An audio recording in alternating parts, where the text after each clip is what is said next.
நிறைந்த எங்கள் பரம தகப்பனே, நீ தந்த ஓய்வு நாளின் காலை நேரத்திற்காய் நன்றியோடு துதிக்கிறோம், ஸ்தோத்திரிக்கிறோம், வாழ்த்துகிறோம் சுவாமி. எத்தனை விதமான இடர்பாடுகள் மத்தியிலும் கூட ஆண்டவரே, துதிப்பதற்கு யாரும் தடை செய்ய முடியாத நிலைகளிலே இந்த நாளிலே இந்த ஊடகங்கள் மூலமாக அருமையான எங்களுடைய திருச்சபை சார்ந்த மக்களையும் மற்றும் ஆண்டவரே அனைத்து கிறிஸ்தவ மக்களை சந்திக்கும்படியாக இது கொடுத்த நல்ல வாய்ப்பிற்காக இறக்கத்திற்காக நன்றி செலுத்துகிறோம். இந்த ஆராதனையிலே நீர் எங்களோடு பிரசன்னமாகி ஆண்டவரே நாளிலே எங்களை ஆசீர்வதிக்கும்படியாக ஜெபிக்கிறோம். அநேக இடங்களிலே மக்கள் இதை கேட்டுக்கொண்டிருப்பார்கள், பலவிதமான தேவையோடு கூட ஆண்டவரை அவர் காத்திருப்பார்கள். ஆண்டவர் தாமே உயிர்த்தெழுந்த ஆண்டவர் நீ நன்மையால் நிரப்பும்படியாக நாங்கள் ஜெபிக்கிறோம். இந்த ஆராதனை முழுவதுமாக இந்த தூய பிரசன்னங்களை தாங்கி வழிநடத்தும்படியாக ஜெபிக்கிறோம். இயேசுவின் நாமத்தில் கேட்கிறோம் நல்ல பிதாவே, ஆமென். நாம் அனைவரும் இணைந்தவாறே பாமாலையிலே 19வது பாடலை நாம் பாடுவோம். 19வது பாமாலை, எவ்வண்ணமாக கர்த்தரே உம்மை வணங்குவேன் என்ற பாடல்.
நாளுக்கென்று வாசிக்கும்படியாக தெரிந்து கொள்ளப்பட்ட சுவிசேஷ வேத பாடம் பரிசுத்த லூக்கா எழுதின நற்செய்தி நூல் 24ஆம் அதிகாரம் வசனங்கள் 13 முதல் 32 வரை உள்ள தேவ வசனங்களை வாசிக்க கேட்போம். லூக்கா 24ஆம் அதிகாரம் வசனங்கள் 13 முதல் 31 வரை உள்ள தேவனுடைய வசனங்களை வாசிக்க கேட்போம். அன்றைய தினமே அவர்கள் 2 பேர் எருசலேமுக்கு 7 அல்லது 8 மைல் தூரமான எம்மாவு என்னும் கிராமத்துக்கு போனார்கள். போகையில் இந்த வர்த்தமானங்கள் யாவை குறித்து அவர்கள் ஒருவரோடு பேசிக் கொண்டார்கள். இப்படி அவர்கள் பேசி சம்பாதித்துக் கொண்டிருக்கையில் இயேசு தாமே சேர்ந்து அவர்களுடன் கூட நடந்து போனார். ஆனாலும் அவரை அறியாதபடிக்கு அவருடைய கண்கள் மறைக்கப்பட்டிருந்தது. அப்பொழுது அவர் அவர்களை நோக்கி, நீங்கள் துக்கமுள்ளவர்களாய் வழி நடந்து ஒருவருக்கொருவர் சொல்லிக் கொள்கிற காரியங்கள் என்னவென்று கேட்டார். அவர்கள் ஒருவனாகிய கிளேயப்பா என்பவன் பிரயோத்திரமாக, இந்நாட்களில் எருசலேமிலே நடந்தவர்களை அறியாதபடிக்கு நீர் அந்நியரா இருக்கிறீரோ என்றான். அவர் எவைகள் என்றார். அதற்கு அவர்கள், நசரேயனாகிய இயேசு குறித்தவைகளே. அவர் தேவனுக்கு முன்பாகவும் ஜனங்கள் எல்லாருக்கும் முன்பாகவும் செய்கையிலும் வாக்கிலும் வல்லமையுள்ள தீர்க்கதரிசியாய் இருந்தார். நம்முடைய பிரதான ஆசாரியரும் அதிகாரிகளும் அவரை மரண ஆக்கணைக்கு உட்படுத்தி சிலுவையில் அறைந்தார்கள். அவரை இஸ்ரவேலை மீட்டு ரசிப்பவர் என்று நாங்கள் நம்பியிருந்தோம். இவைகள் சம்பவித்து இன்று 3 நாளாகிறது. ஆனாலும் எங்கள் கூட்டத்தை சேர்ந்த சில ஸ்திரீகள் அதிகாலமே கல்லறை இடத்திற்கு போய் அவருடைய சரீரத்தை காணாமல் திரும்பி வந்து, அவர் உயிரோடு இருக்கிறார் என்று சொன்ன தேவதூதரை தரிசித்தோம் என்று சொல்லி எங்களை பிரமிக்க பண்ணினார்கள். அப்போ கல்லறை இடத்திற்கு போய் ஸ்திரீகள் சொன்னபடியே கண்டார்கள். அவரையோ காணவில்லை என்றார்கள். அப்பொழுது அவர் அவர்களை நோக்கி, தீர்க்கதரிசிகள் சொன்ன யாவையும் விசுவாசிக்கிறதுக்கு புத்தி இல்லாத மந்த இருதயம் உள்ளவர்களே, கிறிஸ்து இவ்விதமாக பாடுபடவும் தமது மகிமையில் பிரவேசிக்கவும் வேண்டியதில்லையா என்று சொல்லி மோசே முதலிய சகல தீர்க்கதரிசிகளும் எழுதின வேத வாக்கியங்கள் எல்லாவற்றிலும் தம்மை குறித்து சொல்லியவைகளை அவர்களுக்கு விவரித்து காண்பித்தார். அத்தருணத்தில் தாங்கள் போகிற கிராமத்துக்கு சமீபமானார்கள். அப்பொழுது அவர் அப்புறம் போகிற போல காண்பித்தார். அவர்கள் அவரை நோக்கி, நீர் எங்களுடனே தங்கியிரும், சாயங்காலம் ஆயிற்று, பொழுது போயிற்று என்று அவரை வருத்தி கேட்டுக்கொண்டார்கள். அப்பொழுது அவர் அவர்களுடனே தங்கும்படி உள்ளே போனார். அவர்களுடைய அவர் பந்தி இருக்கையில் அவர் அப்பத்தை எடுத்து ஆசீர்வதித்து அதை பிட்டு அவர்களுக்கு கொடுத்தார். அப்பொழுது அவர்களுடைய கண்கள் திறக்கப்பட்டு அவரை அறிந்தார்கள். உடனே அவர் அவர்களுக்கு மறைந்து போனார் என்பதை வாசிப்படியாக தெரிந்து கொள்ளப்பட்ட சுவிசேஷ பகுதி வாசிப்பதாயிற்று. கிறிஸ்துவே உமக்கு மகிமை உண்டாவதாக.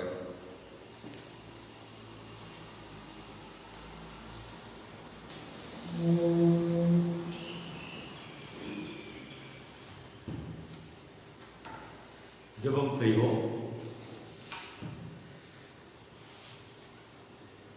உம்மோடு இருப்பதுதான் உள்ளத்தின் வாஞ்சையா, உம் சித்தம் செய்வதுதான் இதயத்தின் நோக்கமையா. உம்மோடு இருப்பதுதான் உள்ளத்தின் வாஞ்சையா, உம் சித்தம் செய்வதுதான் இதயத்தின் ஏக்கமையா. ஏசையா உம்மைத்தானே என் முன்னே நிறுத்தியுள்ளே. ஏசையா உம்மைத்தானே என் முன்னே நிறுத்தியுள்ளே. எனக்காக யாவையும் செய்பவரே, செய்து முடிப்பவரே. எனக்காக யாவையும் செய்பவரே, செய்து முடிப்பவரே. என் பாரங்கள் என் சுமைகள், என் பாரங்கள் என் சுமைகள் உம் பாதத்தில் இறக்கி வைத்தேன். உம் பாதத்தில் இறக்கி வைத்தேன். உம்மோடு இருப்பதுதான் உள்ளத்தின் நோக்கமையா, உம் சித்தம் செய்வதுதான் இதயத்தின் ஏக்கமையா. அன்பு நிறைந்த எங்கள் பரம தகப்பனே, நீ தந்த இந்த மனமகிழ்ச்சியான நாளுக்காய் மீண்டுமாய் நாங்கள் நன்றியோடு துதிக்கிறோம். இந்த நாளிலே காணொலி மூலமாய் இணைந்திருக்கிற அந்த பிள்ளைகளையும் அடியினையும் இங்கே இருக்கிறதான அந்த பிள்ளைகளையும் உங்களுடைய ஆய்வுகளாக எங்களை ஒருங்கிணைத்து வழிநடத்தும். நாங்கள் கற்றுக்கொள்ள வேண்டியவை கற்றுக்கொள்ள, தெரிந்து கொள்ள வேண்டும் தெரிந்து கொள்ள உம்மோடு ஐக்கியப்பட விதித்தார். இயேசுவின் நாமத்தில் கேட்கிறோம் நல்ல பிதாவே, ஆமென். ஆண்டவர் மீட்பெருமாகிய இயேசு கிறிஸ்துவின் இனிய பெயரிலே அனைவரையும் நான் வாழ்த்துகிறேன். ஆண்டவர் உங்களை ஆசீர்வதிப்பாராக. இந்த நாளிலும் ஆண்டவராய் இயேசு கிறிஸ்து இரண்டாவதாக நம்மை வெளிப்படுத்தின ஒரு பகுதியை நாம் பார்க்கிறோம். வாசிக்கிட்டதான லூக்கா எழுதிய நற்செய்தி நூல் 24ஆம் அதிகாரத்திலே 13 முதல் 31 வரை உள்ள பகுதிகளை நாம் வாசிக்க கேட்டோம். இதில் 4 விதமாக இதை நாம் குறித்து பார்க்கலாம். ஒன்று, எருசலேமுக்கு எதிர்பார்ப்போடு சென்றவர்கள். இரண்டாவதாக ஏமாற்றத்தோடு எம்மாவூருக்கு திரும்பின மக்கள். மூன்றாவதாக ஏமாற்றப்பட்ட நிலைகளிலே மீண்டுமாய் இயேசுவை சந்தித்த மக்கள். நான்காவதாக இயேசுவை சந்தித்தவர்கள் மீண்டுமாய் எருசலேமுக்கு சென்றார்கள். இப்படி 4 விதமாக நாம் இதை பிரிக்க முடியும். இயேசு கிறிஸ்து உயிர்த்தெழுந்தார் என்ற செய்தியை பெண்கள் வந்து சொன்னார்கள். யூதர்களுடைய சமய அடிப்படையிலே பெண்கள் சொல்வதும் குழந்தைகள் சொல்வதும் எடுபடாத ஒரு காரியம். அவருடைய சாட்சிகளாக வைத்துக் கொள்ள மாட்டார்கள். ஆகவே தான் இவர்கள் அதை குறித்து அறிந்திருந்தாலும் அதை நம்பாதவர்களாக எருசலேமிலிருந்து 2 பேர் எம்மாவூருக்கு செல்கிறார்கள். 7 அல்லது 8 மைல் தூரமான நிலைகளிலே அவர் நடந்து சென்று கொண்டிருக்கிறார்கள். அப்படி அவர்கள் போகின்ற பொழுது அவருடைய முகங்களிலே துக்க முகமாய் சென்று கொண்டிருக்கிறார்கள் என்றுதான் அங்கே சொல்லப்பட்டிருக்கிறது. 17ஆம் வசனத்தை வாசிக்கின்ற பொழுது அவர் துக்க முகமாய் வழிநடந்து பேசிக் கொண்டு போகிறார்கள். எதிர்பார்ப்போடு கூட எருசலேமுக்கு சென்ற மக்கள் பவனியாக சென்றார்கள், குருத்தோலைகளை படித்து சென்றார்கள், தாவீதின் குமாரனுக்கு ஓசன்னா என்று சொல்லி சொன்னார்கள். இந்த ஆண்டவர் தான் நம்மை விடுவிப்பார் என்றெல்லாம் எதிர்பார்த்துக் கொண்டிருந்தார்கள். அதுதான் அடுத்த நிலைகளை பார்க்கின்ற பொழுது அவர் சொல்லுகிறார்கள். ஆகவே இவர்கள் எதிர்பார்த்து விட்டது. இவர் ராஜாவாக முடிசூடப்படுவார் எருசலேமிலே, அவர் பின்னாடி சென்று கொண்டிருந்தார்கள். ஆனால் நடந்தது என்னவென்று சொன்னால், இயேசு காட்டி கொடுக்கப்பட்டார், பாடுகளுக்கு உட்படுத்தப்பட்டார், சிலுவையிலே அறையப்பட்டு அவர் கொல்லப்பட்டு மீண்டுமாக அவர் கல்லறையிலே அடக்கம் செய்யப்பட்டார். இப்பொழுது எதிர்பார்ப்போடு காத்திருந்த அந்த மக்களுக்கு ஒரு பெரிய அதிர்ச்சி. இனி அடுத்த நிலையிலே நம்மை வழிநடத்துவதற்கு அல்லது நம்மை ஆளுவதற்கு யார் இருக்கிறார்கள் என்ற ஒரு ஏமாற்றத்தோடு கூட அவர்கள் எதிர்பார்த்த எதிர்பார்ப்பை அதிர்ச்சி அடைந்தவர்களாக அவர் மீண்டுமாக எம்மாவூருக்கு திரும்பி செல்கிறார்கள். ஒருவேளை அந்த ஊர்க்காரர்கள் தான் ஆண்டவருக்காக அவரை பின்பற்றி வந்தவர்களாக அவர் ராஜாவாக வந்து விடுவார் என்று சொல்லி அவர் வந்திருக்கலாம். ஆனால் இப்பொழுது அவர்கள் மீண்டுமாக எம்மாவூருக்கு போய் கொண்டிருக்கிறார்கள். போகின்ற பொழுது அவருக்குள்ளே ஒரு கலக்கம் இருக்கிறது. என்ன இப்படி ஆகிவிட்டது என்று சொல்லி அவருடைய வேதனை நிலைகளிலே அவர்கள் போய் கொண்டிருக்கிறார்கள். அந்த நேரத்திலே தான் ஆண்டவராய் இயேசு கிறிஸ்து அவரோடு கூட ஒரு மனிதனைப் போல இணைந்து கொள்கிறார். இணைந்து கொள்கின்ற பொழுது அவர்கள் பேசுகிறதை கேட்டுக் கொண்டிருக்கிறார். அப்பொழுதுதான் ஆண்டவர் பார்க்கிறார், நீங்கள் துக்கமுள்ள முகமுள்ளவர்களாய் வழி நடந்து ஒருவருக்கொருவர் சொல்லிக் கொள்கிற காரியங்கள் என்னவென்று சொல்லி கேட்கிறார். எதுவுமே தெரியாதது போல ஒரு புதிய மனிதராக அந்த ஊருக்கே புதியவர் போல அவர் கேட்டுக் கொண்டிருக்கிறார். அப்பொழுது அவர்கள் வரிசையாக, நீர் அந்நியரா இருக்கிறீரோ, எருசலேமில் நடந்த செய்திகள் உங்களுக்கு தெரியாதோ என்று சொல்லி ஆண்டவரிடத்திலே கேட்கிறார்கள். அப்போ அவர் கேட்கிறார், எவைகள் என்று சொல்லி, என்ன நடந்தது என்று சொல்லி கேட்கிறார். தெரியாதது போல. ஆனால் அவர் சொல்லுகிறார், நசரேயனா இயேசுவை குறித்தவைகளே, அவர் தேவனுக்கு முன்பாகவும் ஜனங்கள் எல்லாருக்கும் முன்பாகவும் செய்கையிலும் வாக்கிலும் வல்லமையுள்ள தீர்க்கதரிசியாய் இருந்தார். நம்முடைய பிரதான ஆசாரியரும் அதிகாரிகளும் அவரை மரண ஆக்கினைக்குட்படுத்தி சிலுவையிலே அறைந்தார்கள் என்று சொல்லி சொல்லுகிறார். அப்படி சொல்லுகின்ற பொழுது அடுத்ததாக சொல்லுகிறார்கள், அவரே இஸ்ரவேலை மீட்டு ரட்சிப்பவர் என்று நாங்கள் நம்பி இருந்தோம்.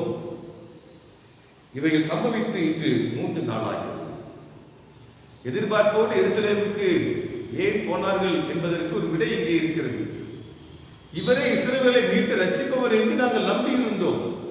3.5 ஆண்டு காலமாக அவரோடு கூட இருந்தார்கள். எல்லாவற்றையும் பார்த்தார்கள், அதிசயங்களை பார்த்தார்கள், அற்புதங்களை பார்த்தார்கள். அவருடைய ஒவ்வொரு செய்கையிலும் வாக்கிலும் வல்லமையுள்ளவராய் இருக்கிறதை பார்த்தார்கள்.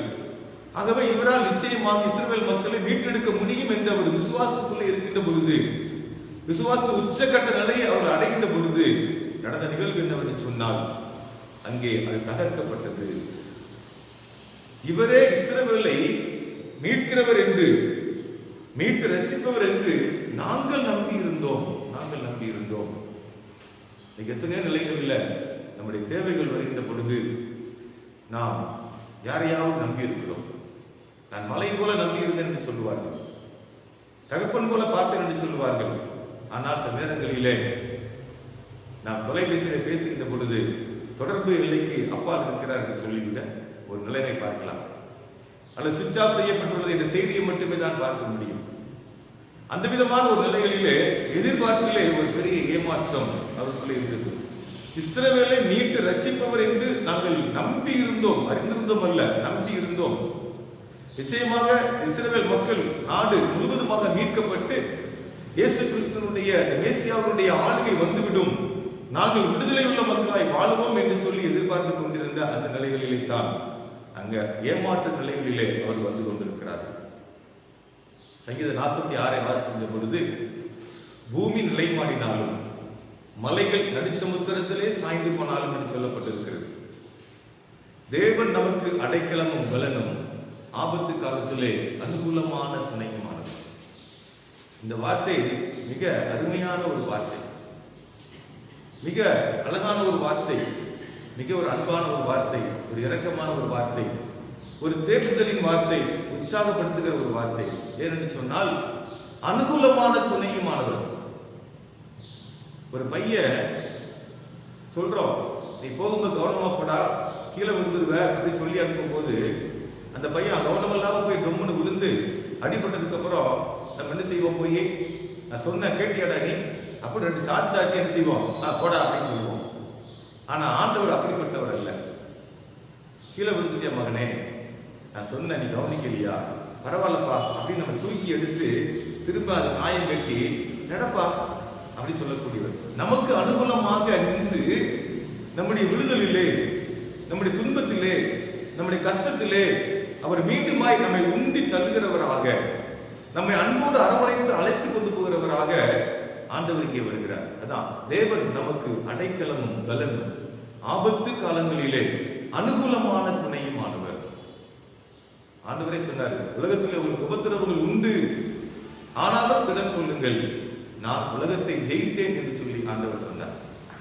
இந்த இடத்துல அவர் நமக்கு அனுகூலமாக, ஒருவேளை நாம் தவறை செய்திருந்தாலும் கூட அந்த இடத்திலே ஆண்டவர் நமக்கு சாதகமாக நின்று பரவாயில்லை என்று சொல்லி தட்டி கொடுக்கிற ஒரு ஆண்டவராக அங்கே பார்க்கிறோம். ஆகவே இந்த இடத்துல அவருடைய நம்பிக்கைகள் அங்கே வீணாய் போய்விட்டது.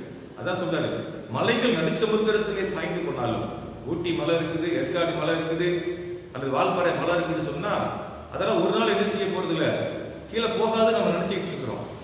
ஆனா சொல்லப்பட்டது என்னன்னா, மலைகள் நடுச்சமுத்திரத்திலே சாய்ந்து போனாலும் என்று சொல்லப்பட்டிருக்கிறது. அப்படின்னா அது கூட ஒருவேளை முழுகி போய்விடலாம். ஆனால் இங்கே என்ன, ஆண்டவர் அது நடுவிலே இருக்கிறார், அது அசையாது என்று சொல்லப்பட்டிருக்கிறது. உண்மை அதுதான். ஆண்டவர் எப்பொழுதும் நம்மோடு கூட இருக்கிறவராக இருக்கிறார். உலகத்தின் முடிவு பரியந்தம் நான் உங்களுடனே கூட இருக்கிறேன் என்று சொல்லுகிறதான அந்த ஆண்டவர், அவர் ஒரு நாளும் நம்மை கைவிடுகிறவராக அல்ல, நமக்கு உதவியாக நின்று செயல்படுகிறவராகவே இருந்து கொண்டு வருகிறார். இங்கே அவர்கள் நம்பியிருந்த நம்பிக்கை அகன்று போனதாக அவர்கள் வேதனையோடு கூட அதை நினைத்துக் கொண்டு வருகிற மக்களாக துன்பத்திலே துக்கத்திலே போய் கொண்டிருக்கிறார்கள். அப்போ ஆண்டவர் கேட்கிறாரு, கேட்டதுக்கு அப்புறம் கூட போய்கொண்டே இருக்கிறார். அப்படி போகின்ற பொழுது ஆண்டவர் அவர்களோடு கூட பேசுகிறார். தீர்க்கதரிசிகள் சொன்ன யாவையும் விசுவாசிக்கிறதற்கு புத்தி இல்லாத மந்த இருதயம் உள்ளவர்களே என்று சொல்லி அவளை கடிந்து கொள்கிறார். இயேசுவோடு கூட இருந்தவர்கள், ஆனால் அவர்கள் பேசினதை முழுமையாக அவர் அறிந்திருக்கவில்லை, அல்லது அதை சாதாரணமாக எடுத்துக்கொண்டார்கள் என்றுதான் அங்கே சொல்ல முடியும். ஏனென்றால் ஆண்டவர் சொன்ன வார்த்தை மார்க் 10ஆம் அதிகாரம் 33 34 வசனங்களை வாசிக்கின்ற பொழுது, இதோ எருசலேமுக்கு போகிறோம், அங்கே மனுஷகுமாரன் பிரதான ஆசாரியரிடத்திலும் வேத பாரகரிடத்திலும் ஒப்புக் கொடுக்கப்படுவார். அவர்கள் அவரை மரண ஆக்கினைக்குள்ளாக தீர்த்து தேசத்தாரிடத்தில் ஒப்புக் கொடுப்பார்கள். அவர்கள் அவரை பரியாசம் பண்ணி அவரை மாறினால் அடித்து அவர் மேல் துப்பி அவரை கொலை செய்வார்கள். ஆகிலும் 3ஆம் நாளிலே அவர்கள் உயிரோடு எழுந்திருப்பார் என்றார். ஆண்டவர் ஏற்கனவே நடக்கிற சம்பவங்களை முழுவதுமாக சொல்லிவிட்டார். ஆனால் அவர்களை புரிந்து கொள்ளவில்லை. ஏன்னா 32ஆம் வசனத்தில் வாசிக்கின்ற பொழுது, அவர் எருசலேமுக்கு பிரயாணமாய் போகையில் இயேசு அவருக்கு முன்னே நடந்து போனார். அவர்கள் திகைத்து அவருக்கு பின்னே பயத்தோடே போனார்கள். அப்பொழுது அவர் 12 அழைத்து தமக்கு சம்பவிக்க போகிறவர்களை அவருக்கு மறுபடியும் சொல்ல தொடங்கினார். ஏற்கனவே ஆண்டவர் சொல்லியிருக்கிறாரு, நான் வந்ததனுடைய நோக்கம் என்ன, நான் உங்களுடைய பாவத்திற்காக, மன்னிப்பிற்காக, ரட்சிப்பிற்காக வந்திருக்கிறேன் என்றுதான் ஆண்டவர் சொல்லுகிறார். ஒருமுறை சிஸ்டர்களோடு கூட ஆண்டவர் போய் கொண்டிருக்கின்ற பொழுது கேட்கிறார், என்னை யார் என்று சொல்லுகிறார்கள் மக்கள்? அப்ப ஒருத்தர் சொல்றாரு, உம்மை எலியா என்று சொல்லுகிறார்கள். இன்னொருவர் சொல்றாரு, தீர்க்கதரிசியில் ஒருவர் என்று சொல்லுகிறார்கள் என்று சொல்லுகிறார். கடைசியாக நீங்கள் என்னை யார் என்று சொல்லுகிறீர்கள் என்று சொல்லி ஆண்டவர் கேட்கிறார். அப்பொழுதுதான் பேதுரு சொல்கிறார், நீ ஜீவனுள்ள தேவனுடைய குமாரனாகிய கிறிஸ்து என்று சொல்லுகிறார். சொன்ன மாத்திரத்திலே ஆண்டவர் சொல்கிறார், இது மாம்சம் ரத்தமும் வெளிப்படுத்தவில்லை, ஆனால் உனக்குள் இருக்கிற ஆவியானவரை வெளிப்படுத்துகிறார் என்று சொல்கிற வசனத்தை பார்க்க முடியும். அதே கொஞ்ச நேரத்திலே நடந்து போய் கொண்டிருக்கின்ற பொழுது ஆண்டவர் மீண்டுமாக எருசலேமிலே சென்று நான் பாடுகளை அனுபவிக்க வேண்டும் என்று சொல்கின்ற காரியத்தை அங்கே பார்க்க முடிகிறது. அப்பொழுது பேதுரு உடனடியாக வந்து அவர் மனுஷிகத்திலே, இதெல்லாம் ஒரு சம்பவிக்காத ஆண்டவரே, நாங்கள் விடமாட்டோம் என்று சொல்கிறார். அப்பொழுது எனக்கு பின்னாக போ சாத்தானே, தேவனுக்கு ஏற்றவைகளை நீ தெரிந்து கொள்ள வேண்டும் என்று சொல்லி ஆண்டவர் சொல்கிறார். ஆகவே ஆண்டவர் வந்ததின் நோக்கத்தை மிக தெளிவாக அவ்வப்பொழுது ஆண்டவர் சொல்லி இருந்தாலும் கூட இவர்கள் இந்த சூழ்நிலைகளிலே அதை புரிந்து கொள்ள முடியாதபடி, அதை விசுவாசிக்க முடியாதபடி தடுமாறி இருக்கிற ஒரு நிலைமையை தான் அங்கே பார்க்க முடிகிறது. அதான் சொல்கிறார், புத்தி இல்லாத மந்த இருதயம் உள்ளவர்களே. இந்த மந்த இருதயம், சில பேரு அப்படியே மதமதன்னு இருப்பான், என்ன சொன்னாலும் செய்ய தெரியாது, புரிந்து கொள்ள தெரியாது, அந்த மாதிரி இருக்கிற ஒரு சுபாவம். வெளிப்படுத்துற விசேஷத்துல அங்க ஆண்டவர் சொல்வாரு, ஒன்று அனலாயிரு அல்லது குளிராயிரு. நீ மதமதன்னு இருந்தேன்னா என்ன ஆகும், உன்னை வாந்தி பண்ணி போடுவேன்னு சொல்றாரு. அப்படின்னா என்ன அர்த்தம்னா, ஒண்ணு உண்மை தெரியாம இருந்துடலாம், அல்லது எல்லாவற்றையும் தெரிந்து அதை செயல்படுத்துகிறவனாக தீவிரமா இருக்க வேண்டும். இடையில வந்து தெரிஞ்ச மாதிரியும் ஆனா தெரியாது, வரும் ஆனா வராது, நடக்கும் நடக்காது, அப்படிங்கிற மாதிரியான நிலைகளிலே இருக்கிற விசுவாசம் உண்டு, ஆனால் விசுவாசம் இல்லை. நம்புகிறோம் ஆனால் நம்பிக்கை இல்லை. இப்படி ஒரு குழப்பமான ஒரு சூழ்நிலையிலே இருந்து கொண்டிருக்கிறார்கள். இன்னும் ஆண்டவர் நமக்கு அநேக வாக்குத்தத்தங்களை தந்திருக்கிறார். ஆனால் பல நேரங்களிலே நாம் அவைகளை மறந்து சோர்ந்து போய் நாம் என்ன செய்கிறோம், எங்கேயாவது யாரையாவது தேடி ஓடிக்கொண்டிருக்கிறோம். ஆபத்து காலத்திலே என்னை நோக்கி கூப்பிடு, நான் உனக்கு மறு உத்தரவு அருள் செய்வேன். ஆபத்தில் நானே அவனோடு இருந்து அவனை தப்புவித்து அவனை கனப்படுத்துவேன் என்று சொல்லுகிறதான ஒரு அருமையான ஒரு வார்த்தை. இப்படி எல்லாம் நம்ம சொல்லி இருக்கிறாரு. ஆனா நம்ம கவலைகளை, பிரச்சனைகளை மனதிலே வைத்துக் கொண்டு என்ன செய்ய மாட்டோம், வசனங்களை நாம் கண்ணோக்கி பார்ப்பதில்லை, அதை சொன்னவரையும் கண்ணோக்கி பார்ப்பதில்லை. இதுதான் இன்றைக்கு அநேகருடைய நிலைமை. நாம் நேரடியாக ஆண்டவரோடு தொடர்பு கொள்வதற்கு அவர் கிறிஸ்துவின் மூலமாக அவர் ஆவி தந்திருக்கிறார். அப்பா பிதாவே என்று கூப்பிடப்படுகிறதான புத்திர சுதிகாரத்தின் ஆவியை நமக்கு தந்திருக்கிறார். ஆனா நாம என்ன செய்யறோம்னா, நம்ம நேரடியாக ஆண்டவர்கிட்ட கேட்கறதுக்கு பதில் வேற யாராவது பிரதர் சிஸ்டருக்கு லெட்டர் எழுதி நீங்க எனக்காக ஜெபம் பண்ணுங்கன்னு சொல்லி ஆண்டவரை அந்நியப்படுத்தி பார்க்கிற ஒரு மனநிலை தான் இது போய் கொண்டிருக்கிறது. அப்படி அல்ல. நாம் மந்த இருதயம் உள்ளவர்களாக அல்ல, ஆண்டவரை அறிந்து கொண்டு புரிந்து கொண்டு அவரை பார்க்கிற மக்களாக மாற வேண்டும். அப்படி அவர் பேசிக்கொண்டே வருகிறார். இவர்களுக்குள்ளே மனதிலே ஒரு புதிய உந்துதல் ஏற்படுகிறது. ஏன்னா என்னென்ன மாதிரி பழைய ஏற்பாட்டில் இயேசு கிறிஸ்துவை பற்றி சொல்லப்பட்டிருக்கிறது என்ற அத்தனை அதிகாரங்களையும் அவர் நினைப்பூட்டுகிறார். நினைப்பூட்டுகின்ற பொழுது அவர்களுக்குள்ளே கொழுந்து விட்டு எரிகிறது. ஆம் ஆம் என்று சொல்லி அந்த விசுவாசம் அங்கே பலப்படுத்தப்பட்டுக் கொண்டே இருக்கிறது. இறுதியாக அந்த ஊர் வந்த உடனேயே ஆண்டவர் அவர்களை விட்டு பிரிந்து செல்கிறவர் போல காணப்படுகிறார்.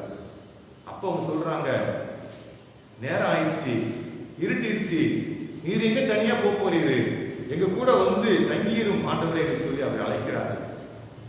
ஏன்னா அவர் கூட பேச பேச அவருக்குள்ள வந்த ஒரு விசுவாசம் இப்ப இதுவரை ஒரு தெளிவில்லாம அவங்க கலங்கி துக்கத்தோடு வந்தவங்க இப்ப தெளிவு பெற்று விட்டார்.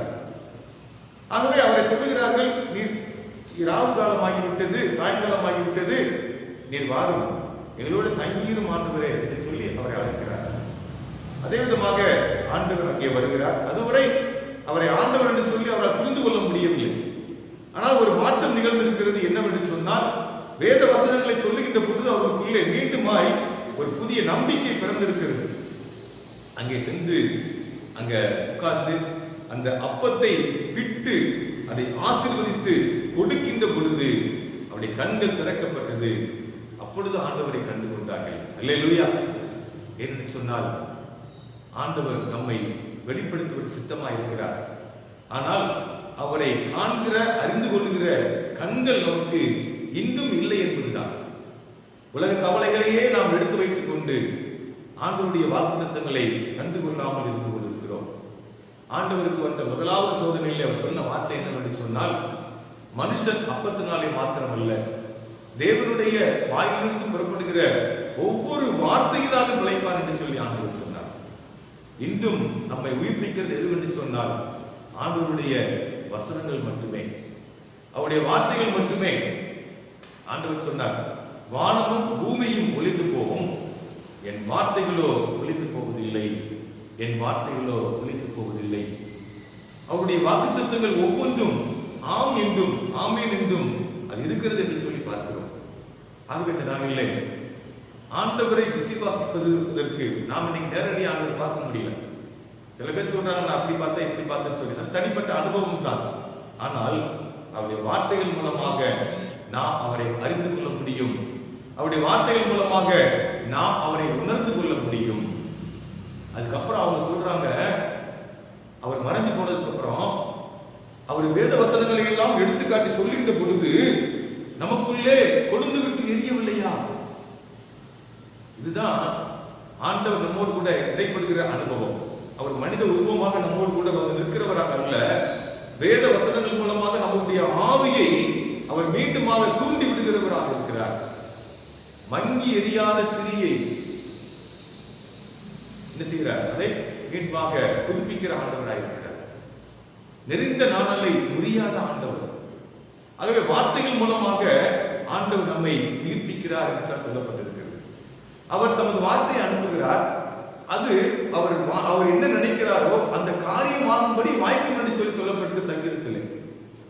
ஆகவே நாம் அந்த வார்த்தையை விசுவாசிக்கிற மக்களாக இருக்க வேண்டும். அப்படி ஆண்டவர் நம்மோடு இடைப்படுகின்ற பொழுது நமக்குள்ளே வருகிற அந்த உள் உணர்வுகள் நம்மை ஆண்டவரோடு இணைக்கிறதாக, அவரை காண்கிற நிலைகளிலே நம்மை கொண்டு செல்வதாக அங்கே இருக்கிறது. இப்ப துக்க முகத்தோடு கூட அவர்கள் ஏமாற்றத்தோடு கூட எம்மா ஊருக்கு வந்த அந்த சீஷர்கள் இப்பொழுது இயேசுவை கண்டு கொண்டார்கள். ஏன்னா எங்கெல்லாம் குழப்பங்கள் இருக்கிறதோ, எங்கெல்லாம் துக்கமுகம் இருக்கிறதோ, அங்கெல்லாம் நம்முடைய ஆண்டவர் அங்கே வந்து நின்று தன்னுடைய பிள்ளைகளுக்கு அவர் தம்மை வெளிப்படுத்தவும் நன்மை செய்யவும் அவர் காத்திருக்கிற ஆண்டவராக இருக்கிறார். அதுக்கு அடுத்தது நடந்தது என்னன்னு பார்த்தோம்னு சொன்னா, அங்க சாப்பிட்டு முடிஞ்ச உடனே அதுக்கு என்ன பரவாயில்ல அப்படின்னு சொல்லி இருக்கல. அதுதான் அடுத்த நிலையில வருகிறதான ஒரு செய்தி, ஒரு செயல்பாடு. உடனடியாக அவர் என்ன செய்கிறார்கள்? எருசலேமுக்கு ஓடி வருகிறார்கள். எந்த எதிர்பார்ப்புக்காக வந்து அவர்கள் ஏமாற்றப்பட்டு திரும்பினார்களோ மீண்டும் அந்த எதிர்பார்ப்புள்ளவர்களாக, அந்த எதிர்பார்ப்பு நிறைவேற்றப்பட்ட நிலைகளிலே நம்பிக்கையை பெற்றவர்களாக எருசலேமுக்கு அவர்கள் செல்லுகிறார்கள். சென்று சொல்லுகிறார்கள், அங்க இருக்கிற அங்க சீசர்களோடு கூட இணைந்து சொல்லுகிறார்கள், நாங்கள் இயேசுவை கண்டோம் என்று சொல்லுகிறார்கள். பாருங்க, ஏமாற்றப்பட்ட நிலைகளிலே துக்க முகத்தோடு இனி என்ன நடக்குமோ என்று சொல்லி கலங்கிக் கொண்டிருந்த வேளைகளிலே ஆண்டவர் தரிசனமான பொழுது, அவரை கண்டு கொண்ட பொழுது, அவரை அறிந்து கொண்ட உடனேயே அவர்கள் 33 வசனத்தை வாசிக்கின்ற பொழுது, அந்நேரமே எழுந்திருந்து எருசலேமுக்கு திரும்பி போய் 11 அவரோடு இருந்தவர்களும் கூடியிருக்க கண்டு, கர்த்தர் மெய்யாகவே உயிர்த்தெழுந்து சீமோனுக்கு தரிசனமானார் என்று அவர்கள் சொல்ல கேட்டு, வழியிலே நடந்தவைகளையும் அவர் அப்பத்தை பிற்கையில் தாங்கள் அவரை அறிந்து கொண்டதையும் விவரித்து சொன்னார்கள் என்றுதான் அங்கே பார்க்கிறோம். எவ்வளவு பெருமையான ஒரு ஆண்டவர்! துக்கத்தோடு வேதனையோடு நம்பிக்கை இழந்து போயிருந்த நிலைகளிலே ஆண்டவர் அங்கே வந்து சொல்கிறார். சொன்ன மாத்திரத்திலே நம்பிக்கையை பெற்ற இவர்கள் அவர்களுக்கும் நம்பிக்கை ஊட்டுகிறவர்களாக செயல்படுகிறார்கள். இதுதான் நற்செய்தி அறிவித்தல். நான் பெற்ற இன்பம் வையகம் பெற வேண்டும். ஆனா இன்னைக்கு எல்லாரும் நமக்கு கிடைச்சா போதும், யாருக்கு சொல்லிடக்கூடாது, ஏன்னா எவனா பங்கு கேட்டுருவானே, இப்படிங்கிற ஒரு மனநிலை தான் இன்னைக்கு போய்கிட்டு இருக்கு. ஆனா அப்படி அல்ல.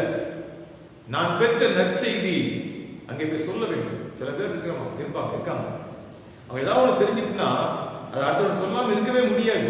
அது நன்மையாகவும் செய்யலாம், தீமையாகவும் செய்யலாம், இல்லையா? கிராமங்களில் பார்த்தீங்கன்னா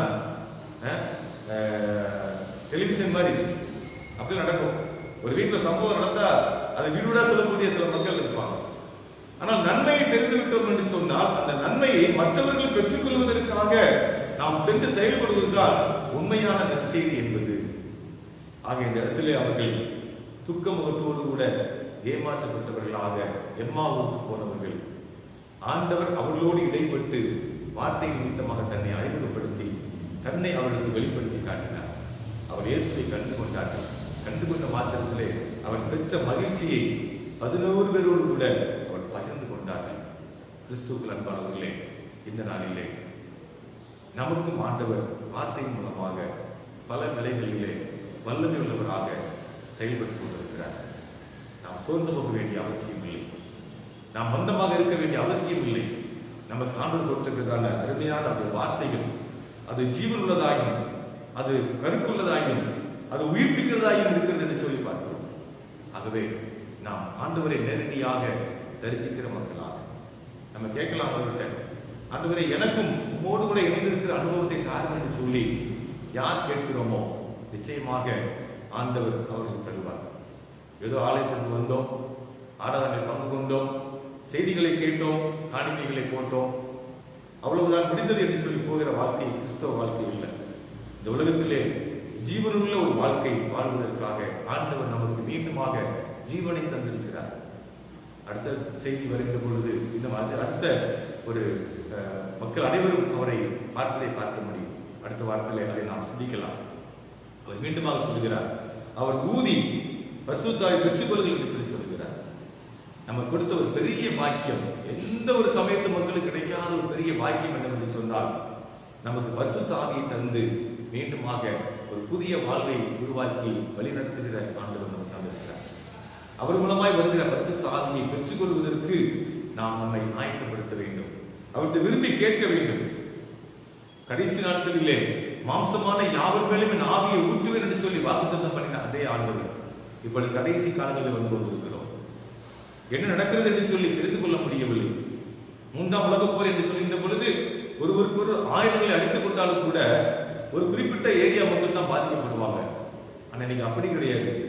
ஒட்டுமொத்த உலகமே அடங்கி போவதற்கு, ஒடுங்கி போவதற்கான காரியத்தை ஆண்டவர் கட்டளையிட்டு இருக்கிறார் என்பதுதான் உண்மையான ஒரு காரியம். அதை குறித்து அறிந்தவர்கள் தான் புரிந்து கொள்ள முடியும், எல்லோரும் புரிந்து கொள்ள முடியாது. இது இயல்பான இயற்கை பேரிடர் என்று சொல்லிக்கொண்டு அவர் போய்விடலாம். ஆனால் கடவுளுடைய நியாயத்திற்கு நெருங்கி கொண்டிருக்கிறோம் என்பதுதான். ஆனால் இதிலே அவருக்கு பிரியமான பிள்ளைகளை நிச்சயமாக பாதுகாப்பார் என்பதிலே எந்த மாற்றமும் இல்லை. எருசலேமில் நடக்கிறதான அத்தனை காரியங்களை நான் பார்த்தேன், அவர் நெற்றியிலே முத்திரை போடு என்று சொன்னேன் என்று சொல்கிறார். இன்னைக்கு இன்னும் வரக்கூடிய காலங்களிலே எத்தனையோ அழிவுகளை சந்திப்பதற்கு கூட நாம் வருகிற சூழ்நிலைகளிலே நெற்றியிலே முத்திரை போடப்பட்ட மக்களை நிச்சயமாக பாதுகாப்பதற்கு அவர் வல்லவராக இருக்கிறார். அவர் தன் சொந்த குமாரனையே நமக்காக தந்தார். அவர் நமக்கு அவருடைய ஆவியை நமக்கு தந்திருக்கிறார். அந்த நிலைகளிலே நாம் தொடர்ந்து விசுவாச வாழ்க்கையிலே நாம் செயல்பட ஆண்டவர் நம்மை அழைக்கிறார். ஜெபம் செய்வோம். அன்பு நிறைந்த எங்கள் பரம தகப்பனே, நன்றியோடு துதிக்கிறோம், ஸ்தோத்திரிக்கிறோம். வாழ்த்துகிறோம் சுவாமி. துக்கமுகத்தோடு கூட நம்பிக்கை இழந்த நிலைகளிலே அவர் சொந்த ஊருக்கு போய்கொண்டிருந்த அந்த வேலைகளிலே நீர் இடைப்பட்டு இந்த வார்த்தைகளினாலே அவர்களை மீண்டுமாய் உணர்த்தி அவர்களை ஆண்டவரை எழுப்பி உம்மை வெளிப்படுத்தி மீண்டுமாய் அவர்கள் எங்கிருந்து ஏமாற்றம் அடைந்து வந்தார்களோ அந்த இடத்திலேயே சென்று உம்மை மீண்டுமாய் பறைசாற்றும்படியாக கொடுத்த அந்த காரியத்தை நன்றி செலுத்துகிற தகப்பனே, ஆயுதம் கொண்ட தகப்பனே, அநேக மக்கள் வாழ்விழந்து ஆண்டவரின் நம்பிக்கை இழந்து இருக்கிற மக்களுக்கு நீர் இந்த வார்த்தையை தந்திருக்கிறீர். அப்பத்தை விட்ட பொழுது நீர் வெளிப்படுத்த என்று சொல்லி பார்க்கிறோம் ஐயா. அதே விதமாக நமது வார்த்தைகளை நாங்கள் உண்ணுகின்ற பொழுது அப்பத்தினால் மாத்திரமல்ல, தேவனுடைய வாயிலிருந்து புறப்படும் ஒவ்வொரு வார்த்தையினாலும் உழைப்பார் என்று சொல்லும் விதமாக ஆண்டுகிறேன்.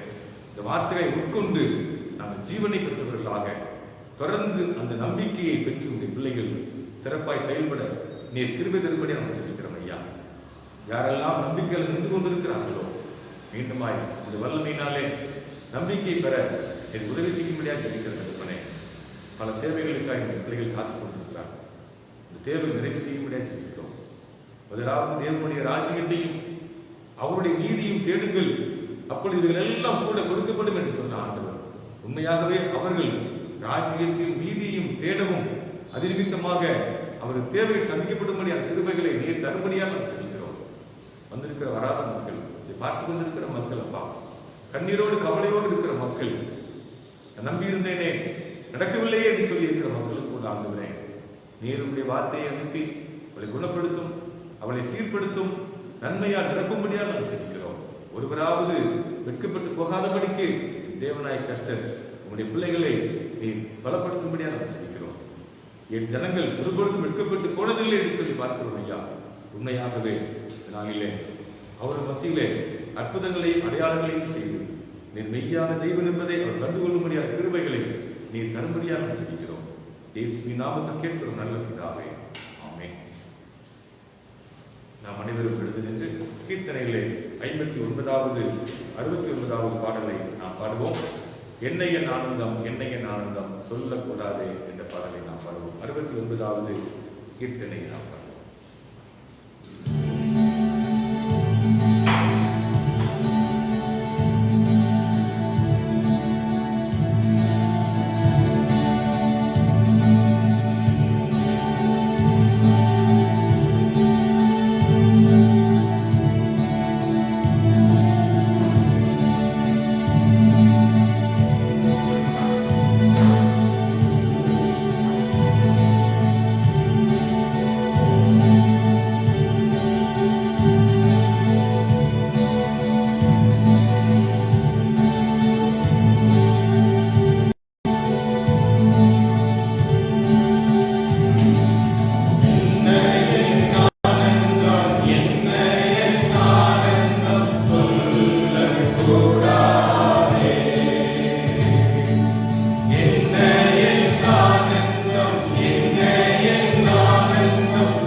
இந்நாளிலே இந்த காணொலி நிகழ்ச்சி செயல்படுவதற்காக உதவி செய்ததான அத்தனை மக்களையும் ஆண்டவர் தாமே ஆசீர்வதிக்கிறாக.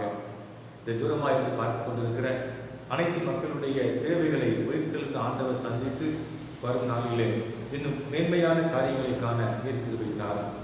உங்களுடைய இரக்க கருத்தில் எங்களை ஒப்புவிக்கிறோம். ஆண்டவரே, குறிப்பாக இந்த நாளிலே இந்த கொரோனா வைரஸ் மூலமாக அநேக மக்கள் பாதிக்கப்படுவதை பார்த்து கொண்டிருக்கிறேன். விரைவாக ஆண்டவரே மக்கள் உணர்வடையவும், ஆண்டவரே இந்த வியாதி மறையவும், மீண்டுமாய் ஒரு புதிய உலகம் உருவாக்கும்படியான கிருபைகளை நீர் தரும்படி அவன் ஜெபிக்கிறோம் அப்பா.